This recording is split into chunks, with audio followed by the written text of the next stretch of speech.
శ్రీమాత్రే నమః. సనాతన వేదం ప్రేక్షకులకు శుభాశీస్సులు. ఇప్పుడున్న కాలంలో ఆడవాళ్ళకి మగవాళ్ళకి కూడా సమాన హక్కులు ఉన్నాయి. స్త్రీ పురుషులిద్దరూ కూడా సమానంగా ఉద్యోగాలు చేస్తూ ఉన్నారు. ఇంతకుముందు కాలంలో అయితే ఎవరి కులవృత్తులు వాళ్ళు చేస్తూ ఉన్నారు కాబట్టి ఉద్యోగం కోసం వెతుక్కోవాల్సిన అవసరం ఉండేది కాదు. కానీ ఇప్పుడున్న సమాజంలో కోటి విద్యలు కూటి కొరకే అన్నట్లుగా స్త్రీ పురుషులు ఇద్దరూ కూడా సమానంగా ఉద్యోగాలు చేస్తే గానీ కుటుంబాలు గడవని పరిస్థితులు మనం చూస్తూ ఉన్నాం.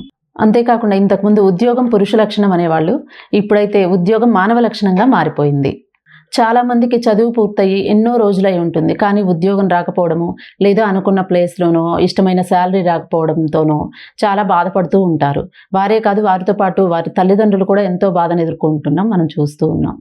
ఇక మనం చూస్తే ఉద్యోగ ప్రాప్తి అంటే నచ్చిన ఉద్యోగం చేయడం, నచ్చిన శాలరీతో నచ్చిన ప్లేస్లోనో అలా ఉద్యోగం చేయడానికి ఒక 2 మార్గాలు చెప్తాను.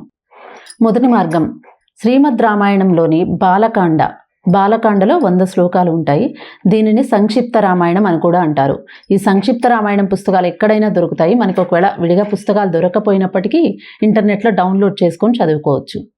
ఈ 100 శ్లోకాలను కూడా 40 రోజుల పాటు ప్రతిరోజు ఉదయాన్నే శుచిగా స్నానం చేసేసి దేవుని మందిరంలో ఉండి శ్రీరామ పట్టాభిషేక పటాన్ని కానీ, లేదంటే మనకి వీలున్నంత వరకు రాముల వారి విగ్రహాలు కానీ ఏమన్నా ఉంటే వాటిని కానీ ముందు పెట్టుకొని ఈ 100 శ్లోకాలను కూడా 40 రోజుల పాటు పారాయణం చేయాలి. ఈ పారాయణతో పాటుగా తీపి పదార్థం ఏదైనా కూడా, పాయసం కానీ ఏమీ దొరకలేదు అంటే బెల్లం ముక్కనైనా కూడా నైవేద్యంగా పెట్టుకోవాలి. ఇలా ఎంతో శ్రద్ధగా ఈ 40 రోజుల పాటు ఈ సంక్షిప్త రామాయణాన్ని అంటే ఈ బాలకాండలో ఉండే 100 శ్లోకాలను పారాయణ చేస్తే ఉద్యోగం ఖచ్చితంగా వచ్చి తీరుతుంది. ఇక మనం కనుక 2వ మార్గం చూసుకున్నట్లయితే హనుమంతుని పటాన్ని పెట్టుకొని ఆ పటం దగ్గర కూర్చొని తతో రావణ నీతాయ సీతాయ శత్రుగర్జన ఇయేష పదమన్వేష్టం చారణా చలితే పతి.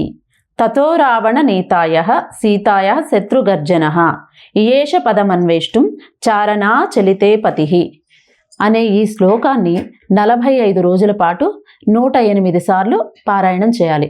ఉదయాన్నే స్నానం చేసేసి దేవుని గదిలో కూర్చొని ఆంజనేయ స్వామి పటాన్ని ముందు పెట్టుకొని 45 రోజుల పాటు ప్రతిరోజు కూడా 108 సార్లు పారాయణ చేయాలి.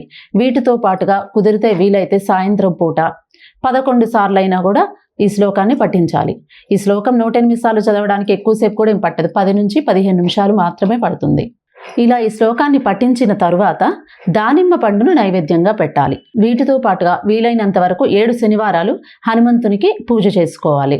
ఇప్పుడు మనకు ఒక సందేహం కలగొచ్చు, ఇక్కడ ఎవరికైతే ఉద్యోగం రావాలి అని కోరుకుంటున్నామో వాళ్ళే ఈ పూజలు చేయాలా, లేదా వారి తరఫున వాళ్ళ తల్లి కానీ తండ్రి కానీ ఎవరైనా వాళ్ళ కుటుంబ సభ్యులు అలా చేయొచ్చా? మనం ఇక్కడ ఒక నిజం మాట్లాడుకుంటే, ఎంత ప్రేమ ఉన్నా కానీ తల్లి కానివ్వండి తండ్రి కానివ్వండి, ఇప్పుడు బిడ్డ తింటే మన కడుపు నిండుతుందా?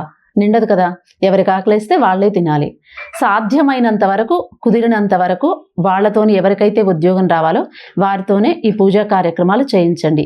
ఇక లేదు వాళ్ళకి మరీ కుదరని పరిస్థితి అలా అనుకుంటే వారి తల్లి కానీ తండ్రి కానీ వారి పేరు మీద సంకల్పం చెప్పుకొని ఉద్యోగ ప్రాప్తి కోసం అనేసి ఈ 2 మార్గాల్లో ఏదైనా కూడా మీకు ఏ మార్గం వీలుగా ఉంటే ఆ మార్గాన్ని పాటించండి.